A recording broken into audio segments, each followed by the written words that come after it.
नमस्कार साथियों, मैं हूं एडवोकेट विवेक सिंह और आप देख रहे हैं मेरा यूट्यूब चैनल लीगल अवेयरनेस।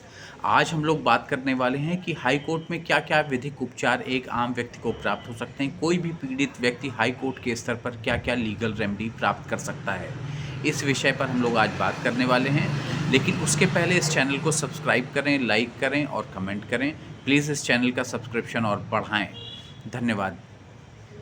आज हम लोग जो बात करने वाले हैं कि हाई कोर्ट में क्या क्या लीगल रेमेडी है, तो सबसे पहले ये जान लीजिए कि हाई कोर्ट को जो है आर्टिकल 226 के तहत 5 तरह की रिट जारी करने की पावर होती है। सुप्रीम कोर्ट को होती है या हाई कोर्ट को होती है। सुप्रीम कोर्ट आर्टिकल 32 में होती है और हाई कोर्ट को आर्टिकल 226 में ये पावर होती है। तो ये 5 रिट हैं: हैबियस कार्पस, मैंडमस, ससोरी, क्वावारंटो और प्रोविशन। इन पांचों रिटों में हाई कोर्ट जो है आदेश पारित कर सकता है। 5 तरीके की रिट जो है जारी करने की शक्ति हाई कोर्ट को मिली हुई है। बंदी प्रत्यक्षीकरण या हैबियस कार्पस जिसको हम कहते हैं, वो किसी भी व्यक्ति को अदालत में पेश करने के लिए संवैधानिक शक्ति होती है, जिसके बारे में हाई कोर्ट आदेश दे सकता है। अगर कोई व्यक्ति बताता है कि उनको बंदी बना लिया, कोई संस्था बंदी बना ली है या कोई व्यक्ति बंदी बना लिया है और कोई अगला पीड़ित व्यक्ति आता है हाई कोर्ट के समक्ष कि उनको हैबियस कार्पस जारी करने के लिए निर्देश दिया जाए, तो हाई कोर्ट उसको जारी करता है, उनको अदालत में पेश करने का आदेश करता है। उस संस्था को, संस्था सरकारी भी हो सकती है, उनको भी पेश करता है, और कोई व्यक्ति है तो उसको भी वो आदेश दे सकता है। दूसरी जो है रिट वो है मैंडमस। वो निचली अदालत को या सरकारी अधिकारी को आदेश देने की शक्ति होती है हाई कोर्ट के पास, जो किसी भी निचली अदालत को दे सकता है वो, या सरकारी अधिकारी को दे सकता है।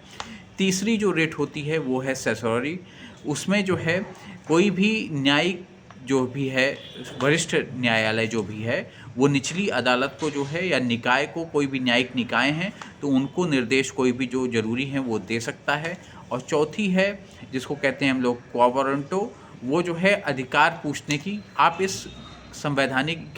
इस सरकारी पद पर किस अधिकार से बने हुए हैं, ये पूछने का। कोई भी ऐसा व्यक्ति उस पद पर ना रहे जिसको वो नहीं प्राप्त किया है, उसके योग्य नहीं है, वो अधिकार पूछने का अधिकार परीक्षा उसको कहते हैं, उसका अधिकार, वो रिट जारी करने की शक्ति हाई कोर्ट को मिली हुई है। और पांचवी चीज़ है जिसको हम कहते हैं प्रोविशन। वो है किसी भी चीज़ को, प्रोविशन का मतलब निषेध, किसी भी आदेश, किसी चीज़ को रोकने की शक्ति जो है, कोई भी कार्य जो हो रहा है जो अगर उचित नहीं है उसको रोकने की शक्ति जो है ये मिली हुई है हाई कोर्ट को। किसी भी अधिकारी को, कोई भी अगर कोई ऐसा कार्य कर रहा है जिसको निषेध करना जरूरी है तो प्रोविशन कर सकता है, उसमें रिट जारी कर सकता है हाई कोर्ट। ये मोटी मोटी बातें मैं आसान शब्दों में आपको बताने का प्रयास कर रहा हूँ।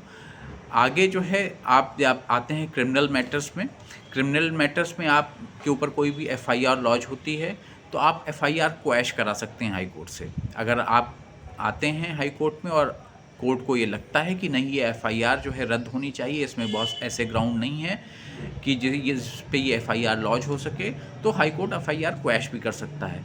आपको हाई कोर्ट जो है एंटीसिपेटरी बेल दे सकता है। अगर आपको लगता है कि इस मामले में मुझे गिरफ्तार कर लिया जाएगा, तो गिरफ्तारी के पहले अगर आप हाई कोर्ट आ जाते हैं तो आपको एंटीसिपेटरी बेल भी हाई कोर्ट दे सकता है। रेगुलर बेल आपको हाई कोर्ट दे सकता है। अगर आप हाई कोर्ट आते हैं और रेगुलर बेल आप दाखिल करते हैं जहाँ पे आप अरेस्ट हो चुके हैं और नीचे से आपकी बेल निचली अदालतों से खारिज हो चुकी है, आप हाई कोर्ट आते हैं तो हाई कोर्ट को अगर लगता है कि आप बेल देने योग्य हैं तो आपको बेल दे सकती है। लेस देन 7 ईयर्स जो केस होते हैं, जिसमें 7 साल से कम की सज़ा होती है, उसमें आपको जो है कुछ सुविधा दे सकता है, कुछ आदेश पारित कर सकता है, आपको गिरफ्तारी से बचा सकता है हाई कोर्ट। अगर किसी भी चीज़ में कोई भी अपराध हुआ है जिसमें अगर आप पीड़ित हैं, आपको लगता है कि पुलिस प्रॉपर इन्वेस्टिगेशन नहीं कर रही है, तो हाई कोर्ट आदेश दे सकता है। आप उसके लिए यहाँ पर आ सकते हैं हाई कोर्ट में और प्रॉपर इन्वेस्टिगेशन के लिए आदेश हाई कोर्ट कर सकता है। इन्वेस्टिगेशन चेंज करने के लिए भी आदेश हाई कोर्ट कर सकता है। अगर लगता है हाई कोर्ट को कि हाँ, ये इन्वेस्टिगेशन पुलिस के बजाय किसी और संस्था के द्वारा कराया जाना उचित होगा न्यायिक हित में, तो वो ये आदेश भी हाई कोर्ट कर सकता है। चार्जशीट लगने के बाद चार्जशीट भी हाई कोर्ट क्वैश कर सकता है। अगर हाई कोर्ट को लगता है आप चार्जशीट क्वैशिंग में आते हैं तो हाई कोर्ट उसको भी क्वैश कर सकता है। लोअर कोर्ट के किसी भी आदेश के खिलाफ, कोई भी आदेश अगर लोअर कोर्ट ने किया है और आप उस आदेश को लेकर हाई कोर्ट में चैलेंज कर सकते हैं। अगर आपके खिलाफ 319 की कोई प्रक्रिया हुई है, उसमें आप आ सकते हैं आपके खिलाफ किसी मामले में सम्मन किया है या बुलाया है किसी मामले में, उसमें आप आ सकते हैं। मतलब लोअर कोर्ट कोई भी आदेश अगर देता है तो आप उसके खिलाफ हाई कोर्ट आप आ सकते हैं। आप किसी को बेल मिली हुई है किसी अपराधी को, और मतलब जो कोई अभियुक्त है उसको अगर बेल मिली हुई है अभियुक्त को, और अगर वो उस अब बेल की शर्तों को पूरा नहीं कर सकता तो आप बेल कैंसिल कराने के लिए भी आप हाई कोर्ट आ सकते हैं। आपको किसी मामले में जिसमें आपको अभियुक्त बनाया गया है उसमें आप अरेस्ट स्टे के लिए आ सकते हैं कि आपको गिरफ्तार ना किया जाए। ऐसे कई और सारे भी मामले हैं आपराधिक मामले, जिन आपराधिक मामलों में जहाँ पे अलग अलग बातों के लिए अलग अलग रेमेडी जो है हाई कोर्ट आपको दे सकता है। ये मुख्य बातें, मैं मोटी मोटी जो मुख्य बातें हैं, जो मुख्य लाभ आपको मिल सकते हैं उनके बारे में मैंने आपको बताया। सर्विस के मामले में अगर पेंशन ग्रेचुटी इनका कोई मामला है, अगर आपको नहीं मिली है, आप रिटायर होने वाले हैं या रिटायर हो गए हैं, तो वो आपको वहाँ पर लाभ मिल सकता है सर्विस के मामलों में।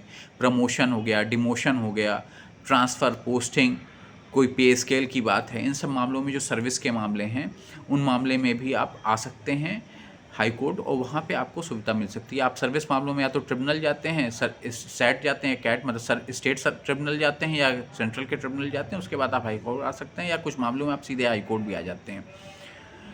और मिसलेनियस मामले जो होते हैं, कुछ मिसलेनियस मामले जहाँ पे डीएम को आपने कोई अपने शिकायती पत्र दे रखा है और डीएम उस पर कार्रवाई नहीं कर रहे हैं या उसको नहीं देख रहे हैं, उस मामले में आप कोई डायरेक्शन ले जा सकते हैं। कहीं कहीं कुछ मामले जो है कई सालों से पेंडिंग है लोअर कोर्ट में, तो आप डायरेक्शन ले जा सकते हैं कि इसको जल्दी से जल्दी से। ऐसे कई सारे और भी बहुत सारे मिसलेनियस मामले जो अलग अलग तरीके के होते हैं, जो हाई कोर्ट में आप अपने वकीलों से मिलेंगे तो वो आपको बताएंगे कि इस मामले में आप कैसे हाई कोर्ट पर अप्रोच करके अपने लिए लीगल रेमेडी प्राप्त कर सकते हैं। मिसलेनियस मामलों में आप पब्लिक इंटरेस्ट लिटिगेशन कुछ फाइल होती हैं जहाँ पे सार्वजनिक हित जनहित की बातें होती हैं, उन मामलों में आप हाई कोर्ट आ सकते हैं। और साथ ही साथ आप चकबंदी के मामले जो भी हो सकते हैं, ज़मीनी विवाद जो भी जहाँ पर है, उन मामलों में आप हाई कोर्ट आ सकते हैं, क्योंकि ये अपील कोर्ट है। आप नीचे कोई भी कोर्ट में अगर आपको कोई भी लीगल रेमेडी मिलती है तो उस मामले में आप हाई कोर्ट सीधे आ सकते हैं। विवाह से जुड़े हुए मामले, विवाह के जो भी मामले हैं उसमें भी आप हाई कोर्ट आ सकते हैं सीधे। विवाह से जुड़े हुए मामले जहाँ पर मान लीजिए 498 है, आप एफआईआर हो गई आपके खिलाफ, तो आप हाई कोर्ट आ सकते हैं, वहाँ पर लीगल रेमेडी मिल सकती है। या कहीं समझौते की कोई बात हो रही है और आप हाई कोर्ट आए हैं तो वहाँ पर भी आपका समझौता कराया जा सकता है। यहाँ पर भी मीडिएशन सेंटर होते हैं, वहाँ पर भी आपका समझौता यहाँ पर कराया जा सकता है। ऐसे बहुत से मामले हैं जिनमें आप हाई कोर्ट में आकर सुविधा प्राप्त कर सकते हैं। प्लीज़ इस चैनल को लाइक करें, सब्सक्राइब करें और कमेंट करें। धन्यवाद।